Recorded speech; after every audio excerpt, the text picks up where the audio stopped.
பேசுவதில்லை, அடபக்தியும் குறைவதும் இல்லை. காதலி பேசவும் இல்லை, என் காதல் குறைவதும் இல்லை.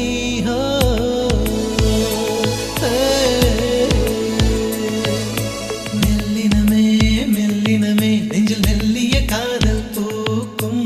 என் காதல் ஒன்றே மிக உயர்ந்ததடி, அதை வானம் அண்ணாந்து பார்க்கும். நான் தூர தெரியும் வானம், நீ துப்பட்டாவில் இழுத்தாய். என் 25 வயதை ஒரு நொடிக்குள் எப்படி அடைத்தாய்?